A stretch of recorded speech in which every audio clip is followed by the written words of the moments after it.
Welcome to the Guns and Noses podcast. My name's Helen Taylor and I am the owner of Guns and Noses, and I own 3 Labradors. We're here to talk about real moments, real lives, and the wins, the wobblers, and the occasional up yours moments. We're talking about those dogs with enthusiasm and us humans who are trying to keep up. So why don't you sit back, grab a brew, slow down, and listen in. Good morning and welcome to this week's podcast with me, Helen Taylor, and my dogs who are basking in the sunshine again, Jack, Red and Sky. I hope you really enjoyed your Easter break, because I really did. We managed to fix quite a few fences down at the yard because horses trash everything. And we did some other jobs as well, which was really good, but not quite as relaxing as what I'd like it to have been. But hey ho, that's the perils of owning lots of animals. But on to today's podcast. Now, what I would like to do is continue from what we spoke about in last week's episode. And this is, instead of looking at equipment, this is how to actually teach your dog to walk nicely on the lead. And a lot of people get hung up on the actual position that their dog is in, rather than looking at something a little bit more simple. Now, the simplistic way of teaching loose lead walking is to concentrate on what the eyes are doing. Now, we've spoken previously about warming our dogs up. So before you go for that walk, spend 2 or 3 minutes just asking them to do something really easy, like sits, downs, high fives, things like that. So you've got that engagement. So we've got the pre-walk ritual, as to say, so that they're actually engaged with you rather than thinking about what they might get up to on that walk. And the next part is focusing on what their eyes are doing. So if you focus on this instead of what their feet or their body is doing, you will teach loose lead walking a whole heap quicker. So before we dive into that, the other thing that we could think about is where we actually reward our dogs. So if we want them to walk on a particular side, so right or left, in my opinion, dogs should be able to walk on both. But let's take the left-hand side, because that's usually most people's preferred option. What we want to do is we want to make sure that we reward our dogs in position.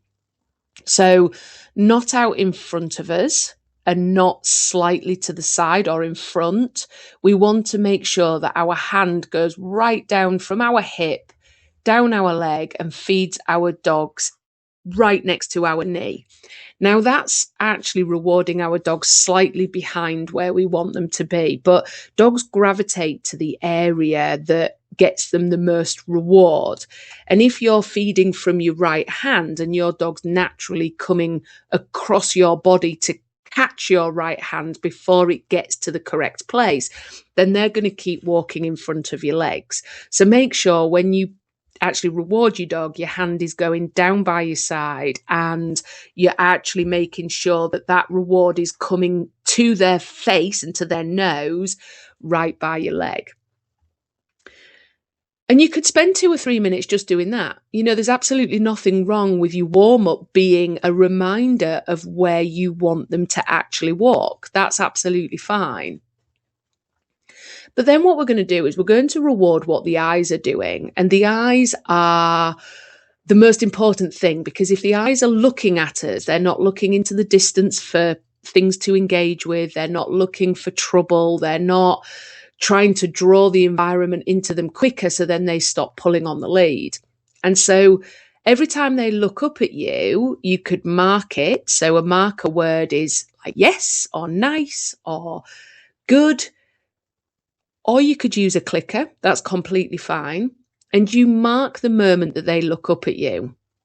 Every time they look up at you, you give them a reward. Now, initially, you might be doing that pretty quickly. So you might be giving it every 2 or 3 strides, maybe even more, but that's absolutely fine. Because if you've got a dog who pulls on the lead and they've learned to pull on the lead, so they've got that historic muscle memory of pulling on the lead, then you might have to do something quite drastic, like feeding them and rewarding them every stride just to get started.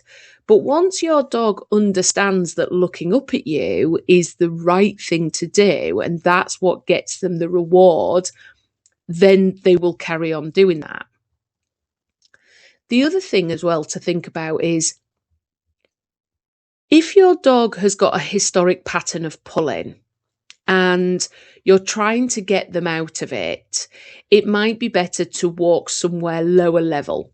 So instead of going to their normal place where they get quite excited, then just start somewhere a bit lower level and build it up. But for older dogs, you'll build it up pretty quickly.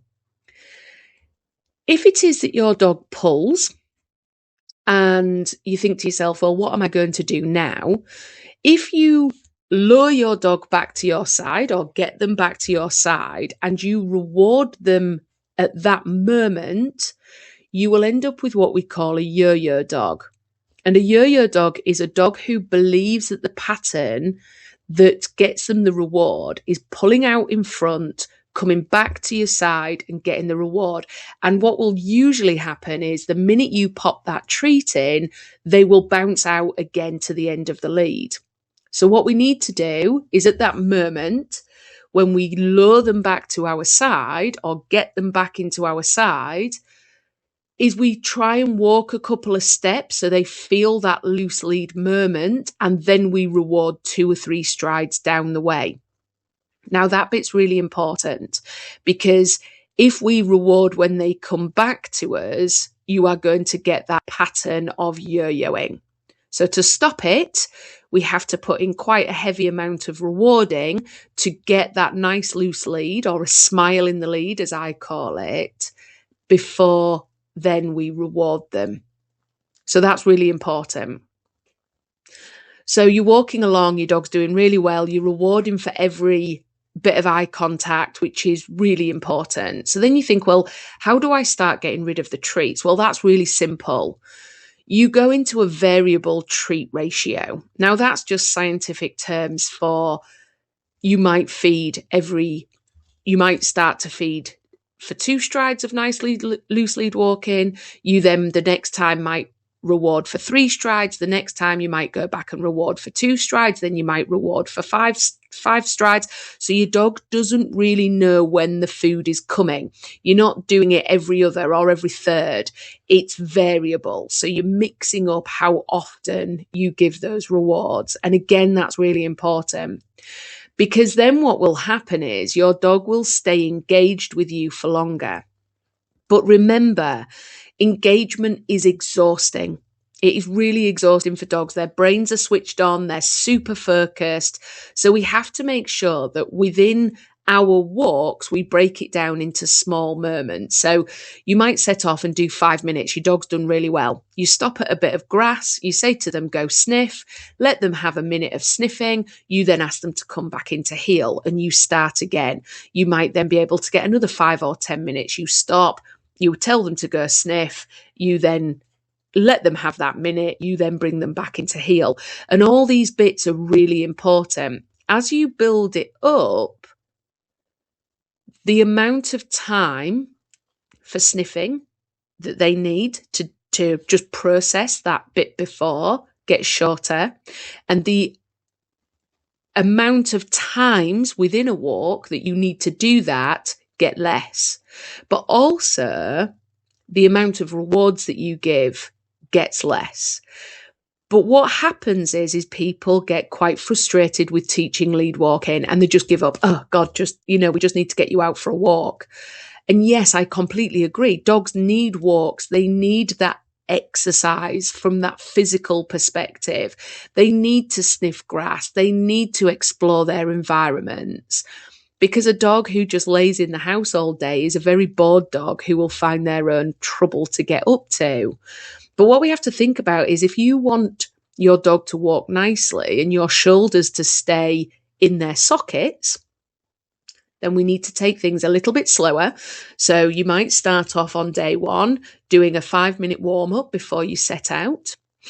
You're then going to reward every single stride that your dog looks at you. But the second they pull, you're going to stop your feet, lower them back into your side, not give them a reward at that point, but walk 2 or 3 strides with a loose lead before you reward them.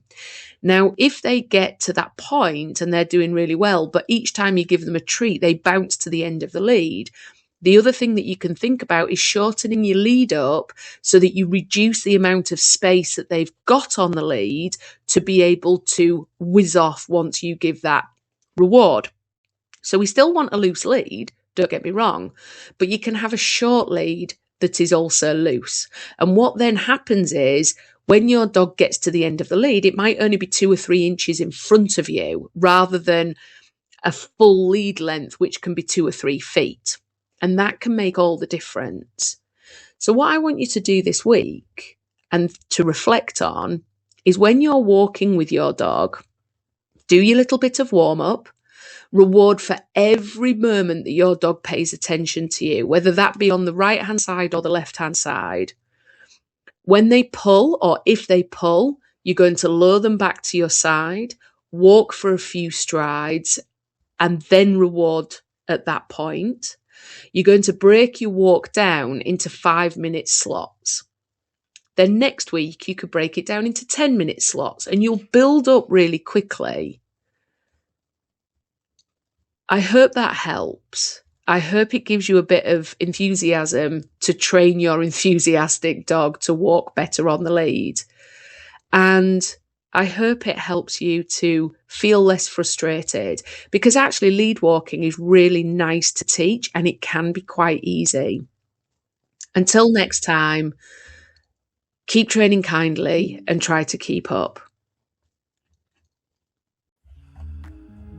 Thank you for spending this time with me. If today's episode helped you slow down, feel seen, or think a little differently about your dog, then it's done its job. Remember, progress isn't about perfection, it's about observation and reflection. You're not behind, you're not failing, and you're definitely not alone. Until next time, keep training kindly and try to keep up.